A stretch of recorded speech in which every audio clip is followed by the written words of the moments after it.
Hello, my dear students, class 9th students. How are you all? I hope all of you are in good position. Dear students, today I have the topic that is evaporation chemistry chapter 1. We are learning chemistry chapter 1.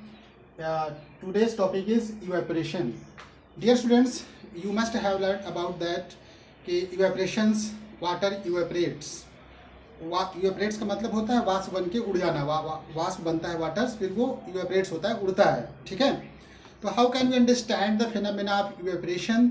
You can see this phenomena of evaporation surround near by your surroundings. Okay, how can you examine that the phenomena when it rains and a lot of waters gathers on the road, stagnant on the road, then you can see that after some times the volume of waters gradually decreases. You can feel that the reduced in volume of the waters results due to the evaporation. Evaporation is continuous process. आप देख सकते हो evaporation कैसे होता है। जैसे आप पानी को सीधा कटोरे में भर के रख दीजिए, कुछ देर बाद उसका वॉल्यूम आयतन जो होगा वो कम हो जाता है। ये कम क्यों होता है? क्योंकि वाटर किसी भी टेम्परेचर पे वो इवेपरेट्स होता रहता है कंटिन्यूसली। ठीक है, धीरे धीरे लगातार वो इवेपरेट्स होता रहता है। तो we can define the evaporations. How can we define the evaporations according that? तो evaporations the process of liquid changing into vapour. Vapour मतलब गैस। ठीक है, वेपर मतलब गैस। इवेपरेशन वाष्पन, इसको हिंदी में वाष्पन कहते हैं, वाष्प की दर। ठीक है, तो the process of liquid changing into vapour, यानी ऐसा प्रोसेस जिसमें लिक्विड चेंज हो जाए किसमें, वेपर में या गैस में, even below its boiling point is called evaporation. Dear students, what is the boiling points? You must have learned about the boiling points. Boiling points, the specific temperatures, the required amount of temperature under which any liquid start to boil. ठीक है, कोई liquid है वो boiling करना शुरू कर देता है, तो उसे हम लोग कहते हैं बॉइलिंग पॉइंट. जैसे वाटर का बॉइलिंग पॉइंट कितना डिग्री होता है? 100 डिग्री सेल्सियस. 100 डिग्री सेल्सियस पे वाटर बॉयल करना शुरू कर देता है. ठीक है, तो dear students, you can hear that below its boiling points. How this is possible? Below its boiling points, the evaporation takes place.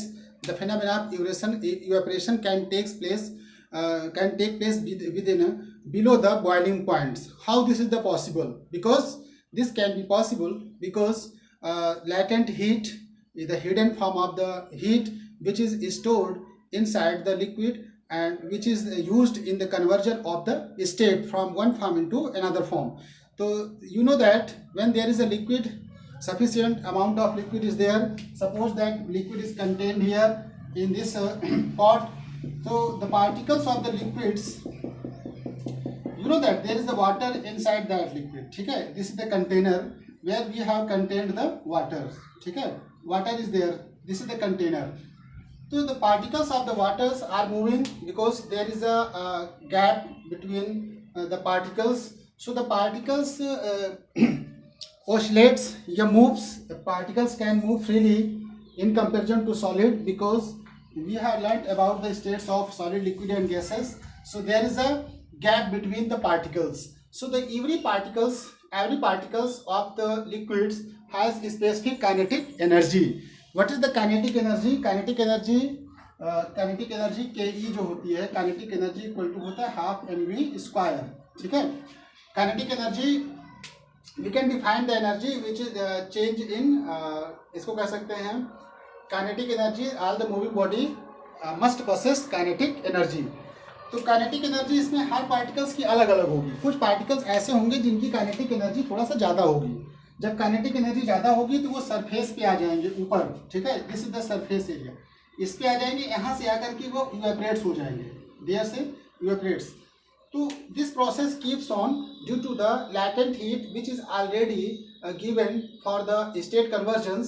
It does not raise the temperatures of any liquids.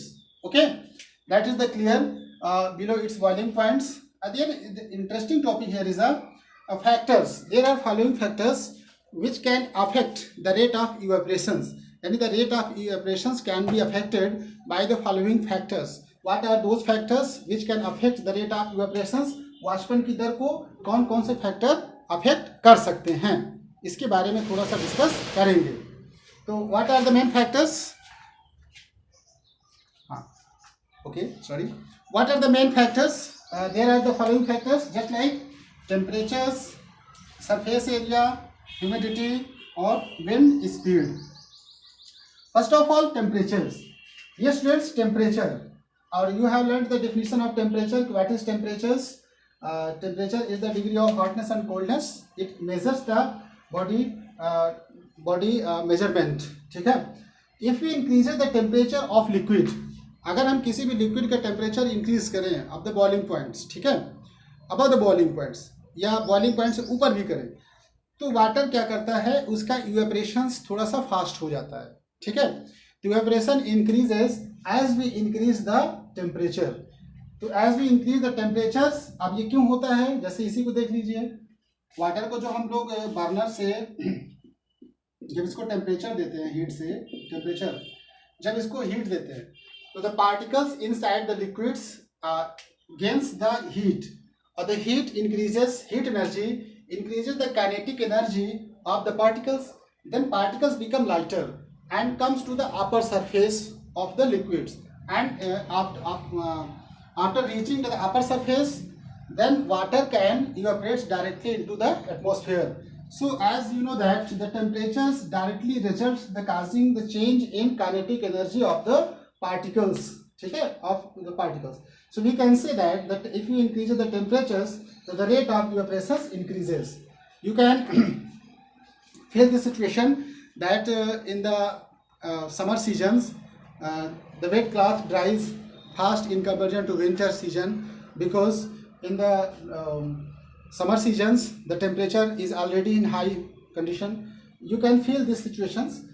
Okay, the surface area, you already know the surface area. What will be the effect of surface area? Surface area का मतलब जैसे ये black board है, इसका whole surface area, ये इसका surface area नाप सकते हैं, छोटा है. ठीक है. ये डस्टर का सरफेस एरिया ले सकते हैं, छोटा सा होगा. ठीक है. तो सरफेस एरिया ये ब्लैक बोर्ड का बिगर होगा in comparison to this duster. ठीक है. सरफेस एरिया का मतलब है कि इसका पूरा सरफेस का एरिया, ठीक है, कितना एरिया कंटेंट है इसमें. तो dear student, as we increase the surface area, so what will be the effects into the evaporations? What will be the effects in the change in evaporation rate? So the evaporations will be increased as we increases the surface area. How can you imagine this? You can imagine this one that कि जैसे water को एक China dish में रखा जाए. ठीक है. China dish you can find in the lab, China dish. तो if we pour the waters into the China dish, या there is a waters in the China dish. ठीक है. चाइना डिश एक प्याली होती है. ठीक है. एक चाइना डिश में रख देते हैं, एक टेस्ट ट्यूब में रख देते हैं वाटर. ठीक है. दोनों को. तो आप ये बताइए किसमें वाटर थोड़ा, किसका वॉल्यूम जल्दी से रिड्यूस होगा अगर इसको धूप में रख देता. ठीक है. एक टेस्ट ट्यूब में वाटर है और इसमें भी वाटर है. ठीक है. इक्वल अमाउंट वाटर समझ लीजिए. एक टेस्ट ट्यूब में है, this is the test tube. ठीक है. तो आप टेस्ट ट्यूब भी है और चाइना डिश है, दोनों में वाटर पुट है H2O. ठीक है. अब इसमें किसमें ज़्यादा फास्ट हाई स्पीड से वाटर इवेपोरेट्स होगा? तो water will evaporates faster. You can find the fast evaporations in case of China dish, because there is a maximum greater surface area in comparison to test tube. ठीक है. Test tube का तो surface area इतना ही छोटा सा है, इसका surface area इतना बड़ा है. The particles of the liquids will find the maximum chance to escape from inner sides of the container. अब सबसे ज़्यादा चांस पार्टिकल का किसका होगा निकलने का? ये जिसमें चाइना डिश में रखे हो. ठीक है. और इसमें टेस्ट ट्यूब में इसमें लो होगा. ठीक है. तो as we increase the surface area the rate of evaporation increases. You must have learn it. जैसे आप जब कपड़े को जब धुलते हो, वेट क्लॉथ्स, जब हम लोग कपड़े को धुल करके टांगते हैं या कहीं बाहर सरफेस एरिया, रूफ पे, छत के बाहर या बाउंड्री पे कहीं पे जब टांगते हैं तो उसको फैला के टांगते हैं कपड़े को. कभी गुरमेट के ऐसे नहीं करके फोल्ड करके, क्योंकि the surface area, if the surface area is maximum then the particles will have the chance to escape inside from inside the wet cloth. ठीक है, the surface area increases the humidity, sorry, the evaporations, rate of evaporation increases. Okay, keep learning. Humidity, yes, the humidity is the, what is the humidity? You must have learned that humidity का मतलब आर्द्रता, नमी होता है. ठीक है, जैसे आप जब कोस्टल एरिया में चांस आपको मिले, कभी कोस्टल एरिया जाइए सी शोर में, तो कोस्टल एरिया में आप देखोगे कि वहाँ पे थोड़ा सा ह्यूमिडिटी ज़्यादा होती है. ह्यूमिडिटी मतलब नमी, आर्द्रता क्यों होती है? क्योंकि वहाँ पे इवेपोरेशन वाटर, आप सी कोस्टल एरिया है तो वहाँ पे इवेपोरेशन ज़्यादा होता है. ठीक है, तो वहाँ पे आपको देखने को ज़्यादा मिलेगा. तो कैसे ह्यूमिडिटी हमको दिखा वहाँ पे? क्योंकि जो humidity can be measured on the presence of the water vapours into the air. Air में वाटर वेपर कितना ज़्यादा मात्रा में वाटर वेपर मतलब जब मॉइस्ट, गीली, ठीक है, एयर, अब कितना ज़्यादा वाटर वेपर प्रेजेंट है इस एयर में, जैसे ये एयर पार्टिकल्स हैं, इसमें कितना वाटर वेपर प्रेजेंट है. अगर वाटर वेपर ज़्यादा होगा इसमें, ठीक है, if the water vapour is maximum air water vapour. ठीक है, अब वाटर वेपर इसमें ज़्यादा होगा तो एयर क्या होगी हमारी? ह्यूमिड होगी. तो ये कह सकते हैं कि ह्यूमिडिटी यहाँ पे ज़्यादा है. अब मान लो कभी अगर वाटर वेपर की कमी हो जाए, ठीक है, तो एयर हम कैसे कंसीडर करेंगे? द ड्राई एयर हो जाएगी, the air will be dry. So we can say that on the presence of water vapour we can measure the humidity. ठीक है, humidity of the space, humidity of the environment. ठीक है, तो जब humidity आपकी ज़्यादा होगी, as we increase the humidity, ठीक है, तो ह्यूमिडिटी इंक्रीज करेंगे तो वाटर वेपर की ज़्यादा क्वांटिटी बढ़ जाएगी. तो इससे क्या होगा? The rate of evaporation reduce हो जाएगा. ठीक है, अब जैसे ही ड्राई एयर आएगा, ड्राई एयर में ह्यूमिडिटी पार्टिकल्स का मूवमेंट थोड़ा फास्ट हो जाएगा, तो उसमें स्पेस मिलेगा पार्टिकल को मूव करने को. तो हम कह सकते हैं कि ह्यूमिडिटी जैसे ही आपकी डिक्रीज होगी, यानी ड्राई एयर, तो the rate of evaporation will be faster. तो हम कह सकते हैं रेट ऑफ इवेपोरेशन इंक्रीज हो जाएगा. विंड स्पीड क्या है? विंड स्पीड, ओके, आप इसका एक्सपीरियंस कैसे कर सकते हैं ह्यूमिडिटी वाला एरिया में? जैसे बादलों वाली रात होती है, जब क्लाउड होता है, ठीक है, क्लाउडी सीजन्स, तो उसमें आप देखोगे कि जो वाटर, जो हम लोग का स्वेट्स निकलता है, पसीना, वो फास्ट होता है. ठीक है, अब लेकिन जब पसीना निकलेगा तो वो इवेपोरेट्स नहीं हो पाएगा फास्ट. क्यों? क्योंकि क्लाउडी एयर है तो ह्यूमिडिटी थोड़ा सा ज़्यादा है, वाटर वेपर ज़्यादा है, तो रेट ऑफ इवेपोरेशन ज़्यादा बॉडी से नहीं हो पाएंगे, पसीने उड़ नहीं पाएंगे बॉडी से. तो इससे क्या होगा कि हम लोग को ज़्यादा उसमें हीट महसूस होगा, because this is the result in the humidity. ठीक है, तो ह्यूमिडिटी होगी तो रेट ऑफ इवेपोरेशन रिड्यूस होगा, और ह्यूमिडिटी अगर कम होगी तो रेट ऑफ इवेपोरेशन इंक्रीज होगा. तो अब यहाँ पे कह सकते हैं wind speed. There is another factors, fourth factor that is wind speed. अब विंड स्पीड का मतलब क्या है कि अगर मान लो कि हवा जैसे ज़्यादा फास्ट चल रही है, ठीक है, तो पार्टिकल्स जो होंगे एयर के वो हाई स्पीड से मूव करेंगे. ठीक है, द विंड स्पीड इंक्रीजेस, ठीक है, the wind speed increases then the rate of evaporation increases. ये जैसे आपको देखे होंगे कि जब एयर चलती रहे, ठीक है, हाई स्पीड से विंड ब्लो होती रहे, उसमें कपड़े जल्दी सूखते हैं कि ऐसे नॉर्मली एयर में किस में ज़्यादा जल्दी से कपड़े सूखेंगे?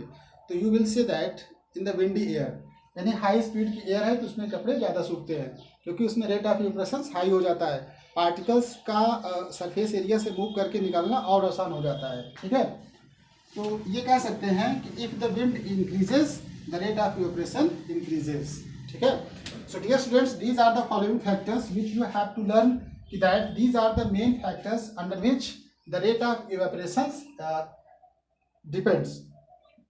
So you have to keep learn this very well. And evaporations, already I have told you what is evaporations. Evaporation, the process of liquid changing into a vapor or gas even below its boiling points, is called evaporations. ठीक है, so we have explained all the terms evaporations regarding terms, and I hope all of you are learning it very well. Thank you, students.